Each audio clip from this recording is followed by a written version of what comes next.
Great.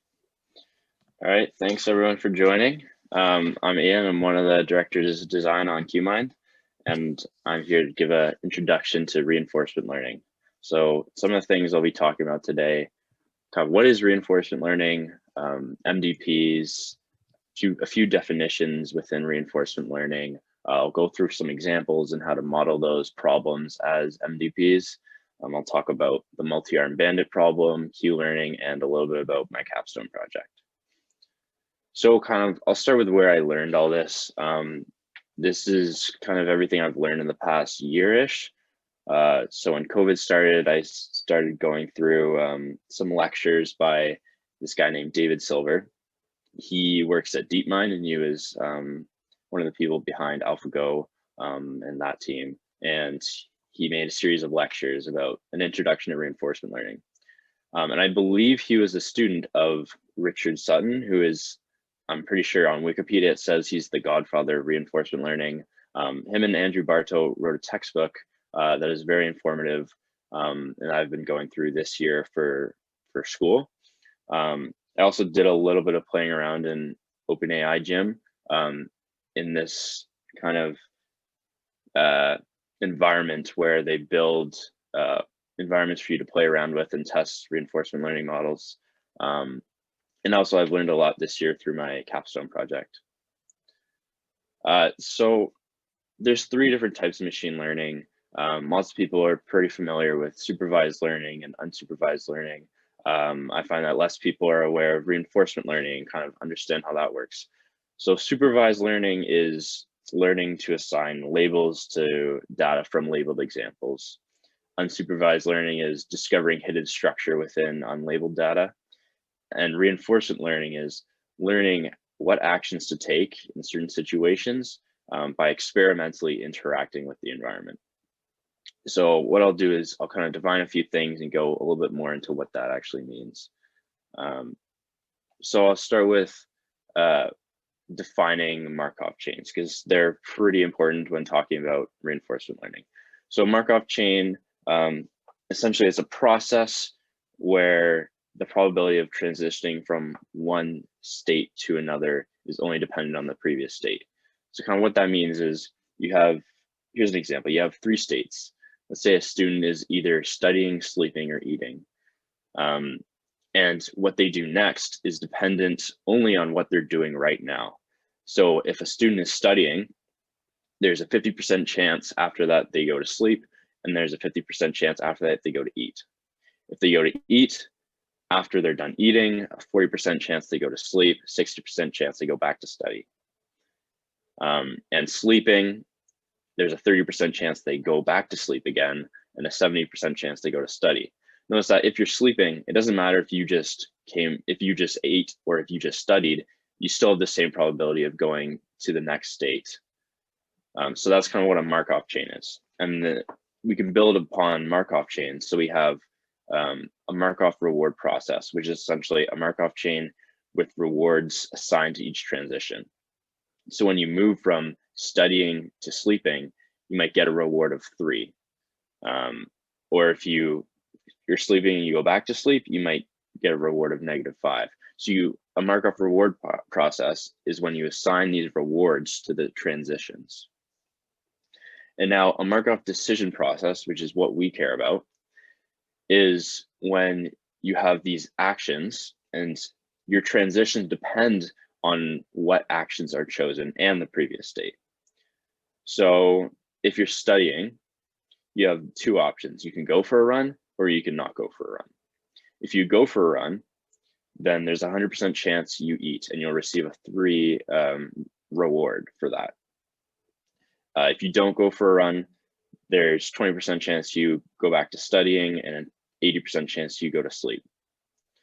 And so a Markov decision process is, what the problem with it is, you want to know how to act optimally so that you increase the amount of rewards you're getting.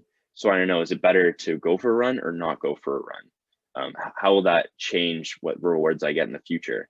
You can think about it as, well, it's better to go for a run because you get a reward of 3 versus a reward of 0 or -2. But it also depends on what rewards I get after I'm eating. or versus what rewards I would get after I go to sleep. So the idea behind reinforcement learning is you model these problems as Markov decision processes, and you want to discover how to choose actions that would maximize the amount of reward you get. So I'll kind of get into these definitions more of like what a state, reward, action is, and all that, and a few other definitions that are pretty important. So first up, we have the agent and the environment. So the agent is kind of the entity that's acting, like interacting with the environment. So in a game, you might have a character that's going through an environment. That would be the agent. And the environment is kind of the game, the rules of the game that you're interacting with. So given the current state and action chosen by the agent, the environment will spit back what's the next state you're going to enter and what reward you're receiving when you're in that state and when you take that action. And this environment acts according to an MDP. So if we go back to this, the environment is just acting in accordance to this.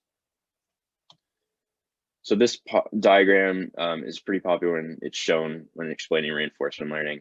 So as input to the agent, you get the state. The agent chooses an action. You input that action into the environment, and it'll tell you what next state and reward you get. And then with that next state, again, it inputs back an agent, and it's a never-ending cycle. So the state, action, and reward. So the state is just a representation of the environment at a particular point in time. An action is a choice the agent makes on how it wants to interact with the environment. So you remember with that MDP example, you could go for a run or not go for a run. And then a reward is just this number you get back that shows how desirable the agent's interaction with the environment has been at that time step. And so after each time step, you'll receive this reward, and the goal is to maximize the total amount of reward you get.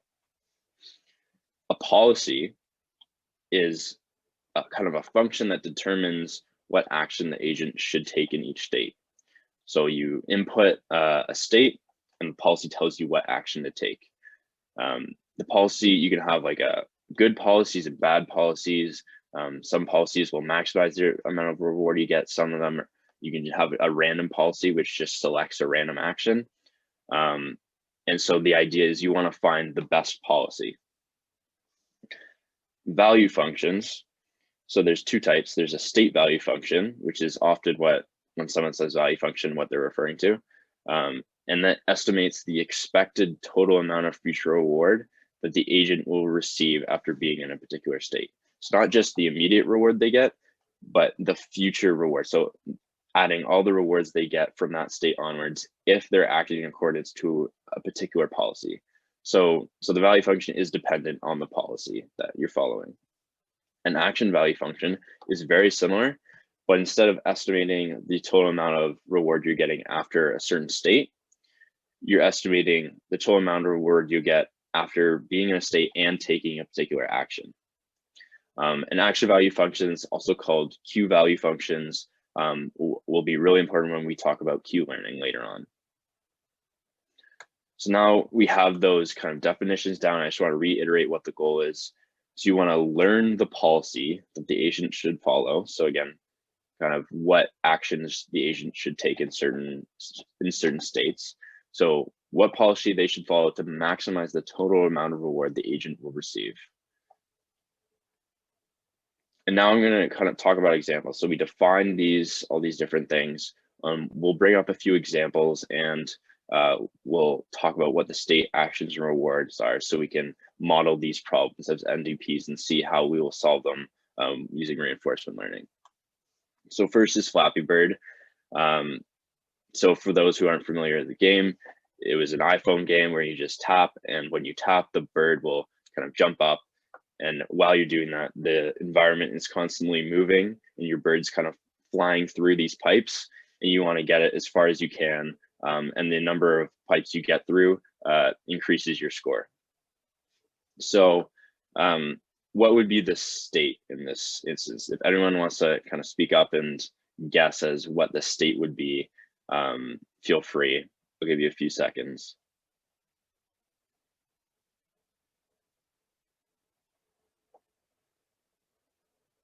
Anyone have any ideas?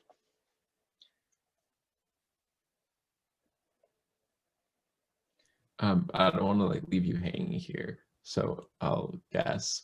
I was gonna say Great. that actions are like tapping the screen and like trying to get through the pipes, but I Yeah, don't really have a good guess for the state. right. Okay. Yeah, that's a good thing. So the state, I'll start with the state and then you were right about the actions. So state, the height of the bird. So this is like the only information that matters to what actions you want to take. You care about the height of the bird, care about how close the next pipe is, and you care about what the height of the opening of the pipe is. Anything else isn't really gonna matter. Maybe you also want to know the height of the next pipes that are coming in. That could also be part of the state. So those are the only things that are really important. And then the actions, you have two at each time step. So at each kind of frame, you have two actions. You can either tap and move up, or you just do nothing and let the bird slowly fall. And your reward, actually, I think I might have wrote this down. You could kind of have two different rewards in this case. So it could be for each time step, you could have a +1 reward if the bird isn't dead yet, if it hasn't crashed in the pipe or into the ground, and you'd have a 0 reward otherwise. So in that case, when you win the optimal policy for this reward function, what you'll do is you'll train the agent to make actions so that the bird will get as far as they possibly can throughout the game. You could also have it as just a +1 whenever you make it through a pipe. That would also have a similar goal because the reward is increasing as the further you get. We'll talk about another example, tic-tac-toe. If anyone wants to jump in, feel free. If not, then I can talk about the state. I'll give you a few seconds to let you jump in if you want to. Would this one be, the state would be like where the X's are, where the O's are, where the empty spaces are? Yeah, exactly. What would the actions be? Let's say your agent was playing X's. You have like in this case, you have one of 3 choices, I guess. Right. So You can't do what nothing. spaces you can put the X's, right? Those are the actions. And what would your reward be? Do you have any idea? Like I'd say you'd get a reward if you either block O from winning or you move closer to winning yourself. Right. So remember, you want to model the rewards so that your goals align with what you actually want to do. So what you care about is you want to win and you don't want to lose, right? So that's your ultimate goal. So what we can do is, so remember your state and actions, you said those correctly, that's awesome. But for the reward, if you just have +1 if you enter a winning state, and -1 if you enter a losing state, and 0 for entering all other states, I think that would be a really good reward signal because your goal is to maximize your probability of winning. Whereas if you kind of had for each intermediate play that doesn't actually make you win or lose, if you assign a reward to that, it might alter your goal. So let's say you had a +1 reward for aligning 2 in a row and +2 reward for having 3 in a row, right? It seems like it would help because you want to have as many as in a row as possible. But what that agent might learn to do is instead of just wanting to win and getting 3 in a row, it might try and maximize the number of X's it has beside each other. So it gets that +1 reward for having 2 in a row. And so that doesn't fully align with your ultimate goal of winning. So that would be the best reward function for tic-tac-toe, I would think. I just had a question about that one. Yeah. So like if you were designing like an agent to play tic-tac-toe, how would you tell like the agent that the best spot there is square 2, like to put their X in, versus Right. like, because square 2, 3, and 8 there are like all equal in terms of reward, but 2 is clearly the best spot to go into, like from a human So perspective. for this example, you're Yeah. saying the best spot to put is an X just because it gives the opportunity of winning this way. Yeah. So how you don't really tell that exactly. What you do is the agent will try all these different actions. It'll Okay. experiment and explore, and it'll discover that if you put an X there, that there's a good chance it'll let you enter a state where you can win on the next turn. And so that's kind of the point of reinforcement learning. You're trying all these different actions, I and see. when something works, that kind of reflect on all your actions in the past, what they've done to help you. Does that answer your question? Yeah, and also just out of curiosity, like, is there any kind of like AIs that can like play and win tic-tac-toe? Because once you know like the good moves, it's like not that hard to win every time. So are there AIs that can do that? Just Yeah. out of curiosity. So a lot of people actually have kind of discovered the optimal way to play tic-tac-toe. And it's also kind of an experiment through game theory. You know, like you expect your player to be playing optimally, and you discover what actions you should take to play optimally as well. And so that's a study in game theory. And with reinforcement learning, what you're learning is to play optimally against a particular opponent, because that opponent's moves form part of the environment. Because they, when they move, that's kind of the environment deciding what the next state is. So reinforcement learning will allow you to it'll teach the AI to take advantage of maybe the opponent making bad moves and win as much as possible. Whereas, like if you take like a game theory approach and you just play the optimal method, assuming that the opponent is playing the optimal method, maybe you won't win as much, and maybe you won't take advantage of the opponent's mistakes as much. So we're Right. actually going to get into tic-tac-toe later on. So I'm going to continue, and then we can Yeah. talk more about tic-tac-toe later. And kind of my third example is a giraffe learning to stand. So this isn't kind of your typical game. It's kind of like a different way of thinking of reinforcement learning. Does anyone have any ideas of what the state actions reward would be if, let's say, you had this AI controlling this giraffe in some way, and you want to teach it how to stand? What would the state actions and rewards be?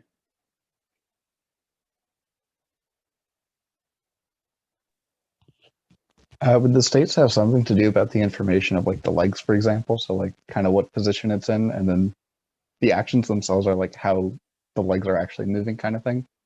Yeah, for And sure. like their fine motor movements, and then the reward is like +1 for getting higher, and then -1 for like getting lower, like literally the giraffe's body and height. Yeah, I definitely agree with that. Yeah, so I wrote positions of the giraffe's body parts and joints as being the state, activating your muscles as kind of the actions, and +1 for entering states where the giraffe is considered to be standing. Also keep in mind, this is kind of just my thought of what the reward would be. So I'm not saying it's right.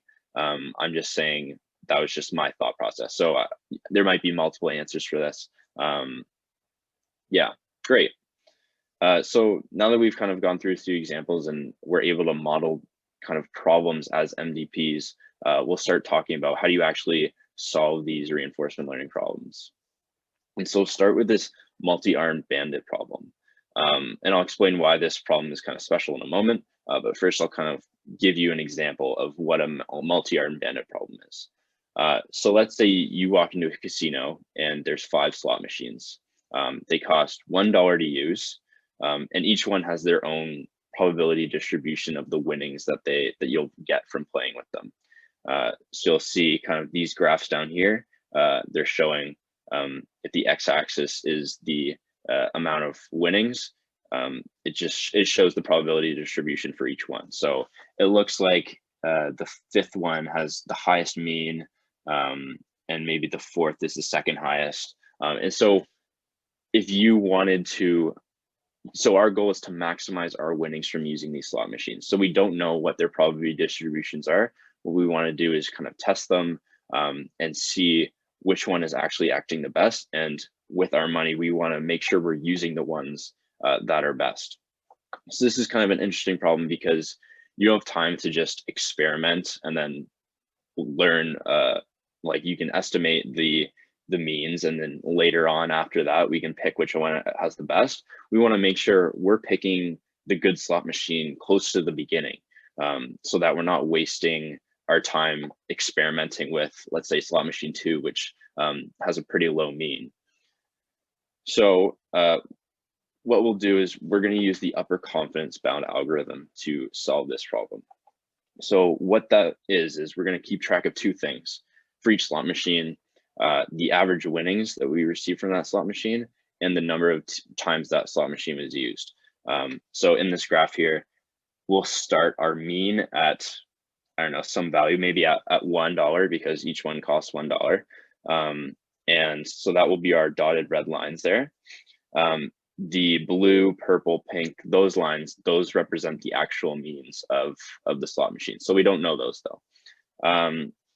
And each time we're gonna, before we choose each slot machine, we're gonna calculate for each slot machine the upper confidence bound, which is the average winnings, so the mean that from what we've discovered about the slot machine, plus a confidence interval, which is represented by this gray bar here.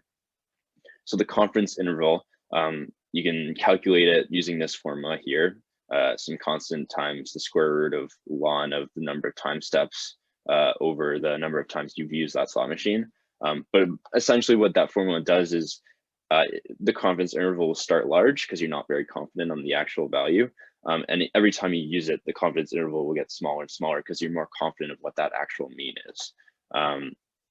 So what we want to do is every time we're going to select whatever slot machine has the highest upper confidence bound. So remember, that's the average plus this confidence interval. So it would be represented by the highest gray bar here. So we started off by choosing the pink ones because they all started with the same mean and confidence interval. So we kind of chose a random one. We chose the middle one, and we got a reward that was lower than our initial mean. And so when we pick a slot machine, we get a winning back, and we adjust our mean and confidence interval for that slot machine because we know a little bit more about it. So in this case, the mean lowered and the confidence interval shrunk. So again, we're going to choose whatever slot machine has the highest upper confidence bound. So one of the other four. We choose this one. This one actually, it received a higher reward than the initial mean of $1 that we set it to. And notice that this is actually in the opposite direction of the actual mean of the probability distribution for that slot machine. Because it's probability distribution, there's a chance that you get a winning, a return back that's not aligned to your actual mean, right? And so we keep doing this. We keep choosing the slot machine with the highest upper confidence bound, and we slowly get better estimates of our slot machines and more accurate mean estimates. And what happens is, I'm just going back here, we seem to try each one, but we keep choosing this yellow one because it seems to have the highest upper confidence bound. And that's because the mean is very high, and whenever the upper confidence bound of another slot machine gets too large that the upper confidence bound is above the upper confidence bound of the yellow one, we'll try another one, and we'll get a better estimate of the other slot machines. But then we return back to the yellow one because we're seeing that that's the best. And so this algorithm, it's good at identifying, learning what slot machine would have the best, would be the best to choose each time, as we go just through trial and error. And so this example is pretty interesting because it's a problem where there's only one state. Every time we're not entering a new state, it's the same state every time, and we're choosing these actions and keeping track of their returns. Whereas in other situations, you might have different states. So maybe you know that the probability distributions for the slot machines is changing, whereas in this state, the probability distributions are staying the same the whole time. and staying stationary is kind of the mathematical term for that. So when, let's say we had a problem with two states, one thing we could do is apply the upper confidence bound and keep track of the rewards and treat the first slot machine in each of the states as two different slot machines because they have different probability distributions. And I think that would eventually work, but it doesn't keep track of the relationship between the two states. So let's say you chose the first slot machine and that affected whether you return to the same state and the probability distribution stay the same, or if you go to the other state and the probability distributions change. So this algorithm wouldn't take that into effect and wouldn't pay attention to how choosing each action will depend on the next state and impact the future rewards. It only cares about the immediate rewards from choosing the slot machines. Any questions about that at all?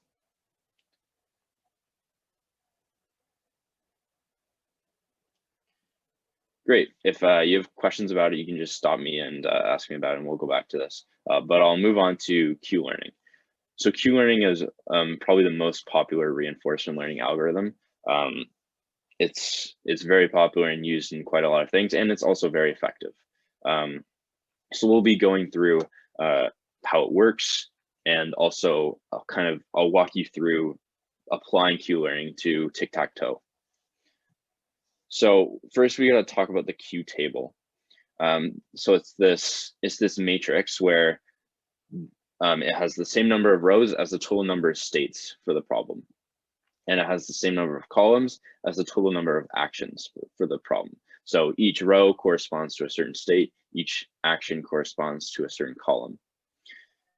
And what the table contains is the Q values for each state action pair. So remember, the Q value is also the action value function. I'll just go back to that. Okay, it's taking too long to scroll there, so I'm just going to go back here.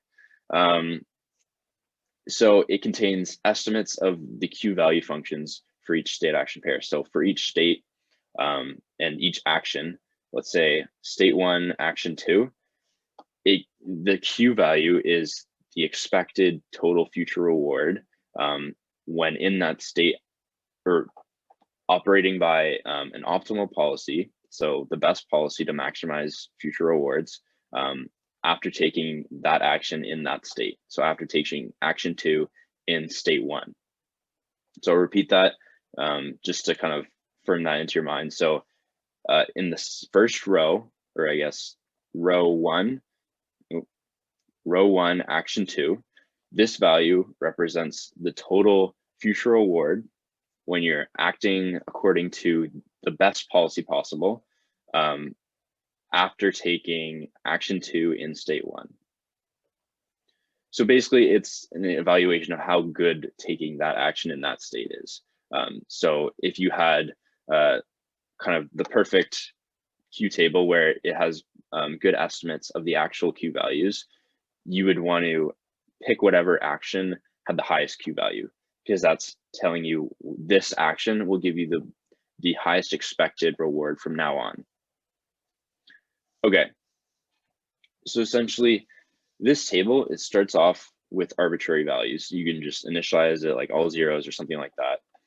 And what's going to happen is you're going to update the table and give it better estimates as it learns through trying and whatever rewards it gets back from the environment. So it'll loop through time steps. At each time step, it'll try a random action. Now it doesn't have to be a random action. There's other policies you can follow in this learning phase. But if you just try a random action, it just ensures that you're exploring as much as possible and trying all these different actions and not trying to look way into actions that you've tried that had really good rewards earlier on. So you try a random action, you determine the next state and the reward received. So you just check with the environment. It'll tell you the next state and reward you get when taking that action. And you're going to update the Q table based on this information. I'll explain in the next slide how that update works. But you keep doing this. So you try an action, determine the next state and reward, you update the queue table, and you keep doing that. So after a while, the queue table will have better estimates of what the actual queue values are for an optimal policy. And after you have that queue table that has good estimates, what you do is, to follow an optimal policy, you, like I said before, you just look at that state, that row for that state, and pick whatever action has the highest queue value. So the update, this is where kind of the math comes in, and it can get a little confusing.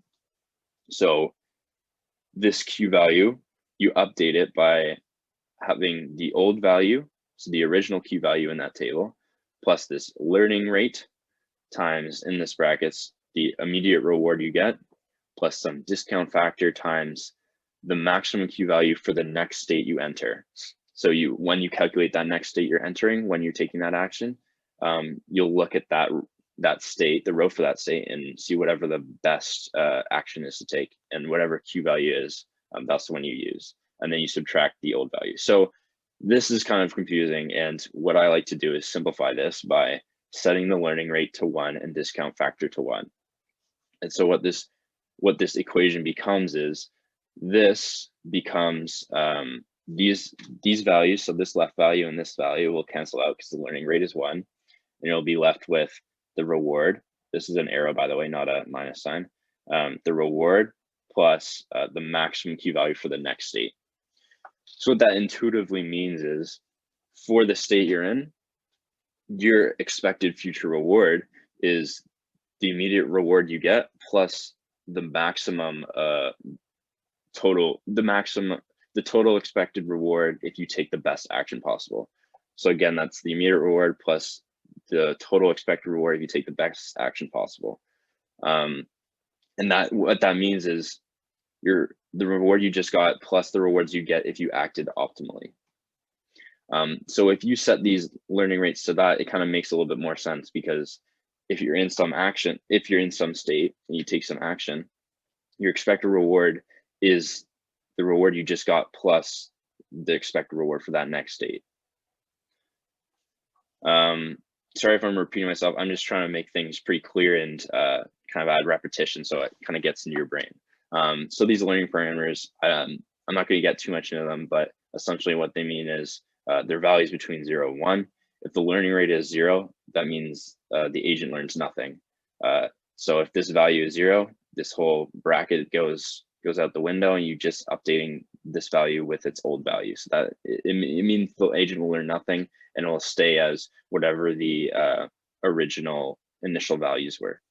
If your learning rate is 1, the old values will cancel out, and your agent will only consider the new information. So that's what we were doing there with this equation. You're only considering that new information. You don't want that. It seems like you'd always want to consider that new information, but what if you tried some action and the environment spit out some reward that was really good, but that it was an unlikely reward to get, and usually you get really bad rewards. Maybe you want to discount that reward because you don't really trust it too much and you're not sure about it. And so this discount factor, it's 0 if the agent only cares about immediate rewards, and 1 if the agent completely trusts that new queue value or the current value in the queue table. So I'm not going to get too much into those, and I'll get back into applying it to tic-tac-toe. So how would you kind of build this in Python and actually do it yourself? So I'm going to be walking through how you would set up the environment and kind of start this queue learning on your own tic-tac-toe game. So first, you'd want to set up the environment in Python. So basically just implement the logic of the game and make sure that you can input, you can select squares to put X's and O's, and that just the logic of the game actually works. So you write a function that loops through the player's turns, a function that allows the player to choose an unoccupied square to place an X or O, and a function that determines if the current board state is a winning state. So those kind of the main things you need to do to set up the tic-tac-toe game.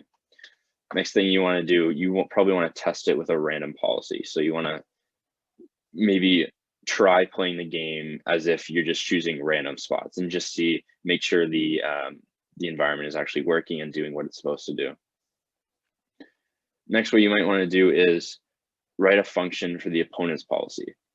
Because remember, for reinforcement learning, the opponent acts as part of the environment, right? So if you want to act optimally in that environment, you want to make sure your opponent is actually a good opponent and not some opponent that's just doing random actions. Because if you learn how to play against an opponent that's doing random actions, that's not very helpful, and it may not be a very good policy that you learn.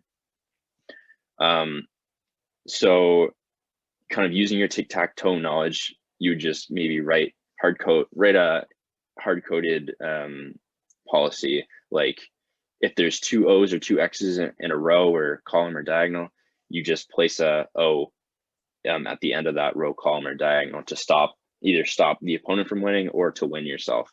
That's like a kind of an easy one. But if there isn't two in a row, maybe you just place one in the middle or in a corner. Or, you can play around with it and make it as good as a policy as you can, so that your agent is learning against a skilled opponent.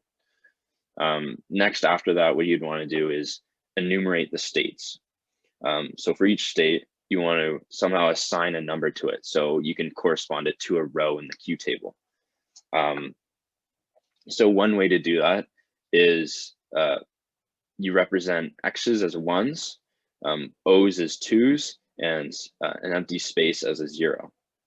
And you can kind of represent this state as a list. And with these numbers, you can calculate this unique identifier for it. So if you take each number, multiply it by the possibilities of the numbers on the right of it.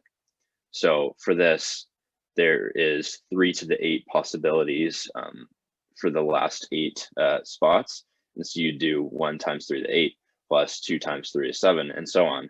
And so this state would be associated with the number 1, 2, 4, 7, 9.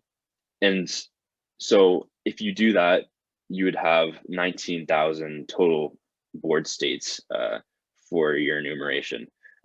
But the thing with tic-tac-toe is there's symmetry in the game. So if you just had, let's say, this state and you reflected it, so the X was here, the O was here, and this O is over here, it'd essentially be the same state, right? Because the states are equivalent and they're not really any different. You just do whatever action you'd want, but mirrored it the other way as well. So you can use this kind of feature for tic-tac-toe to reduce the state size, and ultimately that would speed up how quickly your Q learning actually learns the best or the most accurate Q table. And lastly, so you're going to want to implement the Q table and implement the updates like we talked about before. So that's how you set up your environment and set up your algorithm to start learning how to play tic-tac-toe. So we're going to walk through the start of what's going to happen when it's training. So I'll go through a few games and we'll watch as the Q table updates, and maybe that'll help you get a better idea of what's happening. So we'll start with an empty board, and we're X's. So we're going to place an X there. And we haven't reached, remember, we're using the reward function where it's +1 if you win, -1 if you lose, 0 for everything else. So if the learning rate is 1 and the discount factor is 1, remember what's going to happen is we're going to update the Q value for this state. So let's say the empty state is this row, and we place an X here. So that's our action. We're going to update this value with the immediate reward we get, plus the Q value for the next state we enter. Let's say this is the next state we enter. The maximum value in this row is 0. So we're updating this value with 0 plus 0, which is 0. As you can see, we keep doing this, and we replay the game. The environment responds with this action. Oh, sorry, I should have mentioned that the update should happen after the opponent plays, because that's when you enter your next state. And until anyone wins, the Q table is going to stay completely 0. So we're going to play there, opponent plays there, you play there, opponent plays there, you play there, opponent plays there. The opponent isn't following a very good policy here. And then let's say you play here. So this is a winning state. So you're going to get a reward of 1. So what's going to happen is, let's say, remember, in this state, this is the row for that state, okay? We're going to update this state with the action we chose, which is to put an X in the third cell. It's the reward from doing that plus the Q value of the next state we enter. So the next state we enter is this state. This state has a value of 1. Sorry, actually, I should have mentioned that when you initialize the Q table, you should initialize your winning states with a value of 1s, because when you reach that state, yes, when you reach that state, you want it to reflect the Q value updating. So you update the value for this state with a 1 because you reach this state, which has a Q value of 1. And then we're going to start a new game. So we start with the empty board. Again, we keep doing this and the Q table isn't changing. We're taking a new path, so it's a completely different game. But eventually what's going to happen is we enter this state again. And so when we enter this state again, we know that this state is 1 move away from winning. So then this state, which is the previous one we were in, this state. So this state we can update with, if we put an X here, which corresponds to this column, that we have a chance of winning. So this is kind of an example of how the Q table is updating. So you'll find one state that wins, and all states that can lead to that state, they'll be updating as well as you play through. So eventually this Q table will fill up, and you'll have to go through a lot of different games to get good estimates of what moves to take. But eventually you'll have this fully filled out Q table. And after that, you can follow that Q table and play optimally by following a greedy policy with respect to this Q table. So what that means is for each state, you find whatever action has the maximum Q value, and you take that action. So that's a greedy policy, because you're not exploring new actions at all. You're just taking whichever one is known to have the best effect. And so that is my understanding of how Q learning works, and how it updates and everything. Remember, for that walkthrough, we just had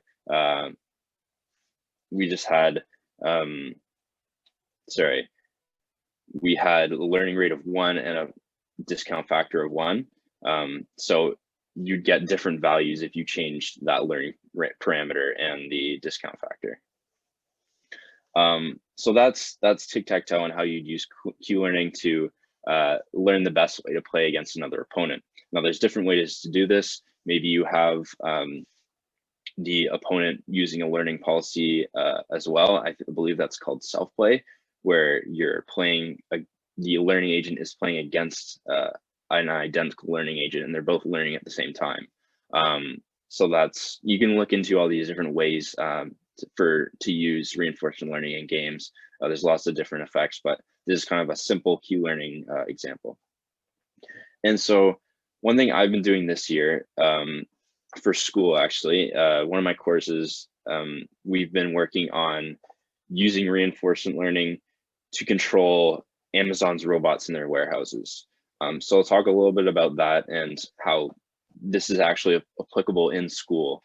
And I've really enjoyed this project because I get to mix my QMind knowledge and apply it to actual school courses I'm taking. So I'll just get into it very briefly. So Amazon, they bought this company called Kiva Robotics, I think, now named Amazon Robotics. And what these robots do is they move these, instead of having workers go around the warehouse and pick up these different stacks or pick up these items in these yellow stacks and bring them to get packaged and sent away to customers. What they do is they have these workers stationary. So they just work within these picking stations, and these robots bring the desired stacks to them. So they don't have to move. They just kind of look to the side. They see this new stack, bring them an item. They pick the item, scan it, put it in whatever packaging, send it off. And by the time they look back, a new stack's right in front of them with the item ready to go. So it's a much more efficient way of distributing items through a warehouse. But the problem is, how would you control those warehouse robots, and how would you tell them where to go based on kind of what items are ordered, current locations of everything?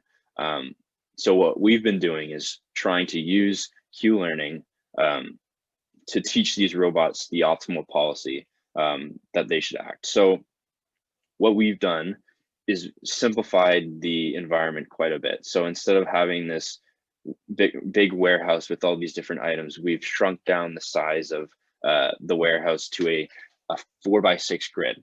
In reality, now since I've made this picture, we actually have a much smaller environment because the state space is just too large, but I'll get to that after. So we have this 4x6 grid.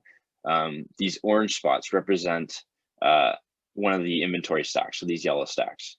The X's represent robots. And these red cells represent an inventory stack that has an item on it that was ordered by a customer. So a stack that they need to get to the end and to one of the picking stations. The bold line here represents picking station. So all the cells in column 1 have a picking station. And the idea is to get those red cells over to a picking station. And the X's, so they're capital if a robot is carrying a stack, and they're lowercase if they're not carrying a stack.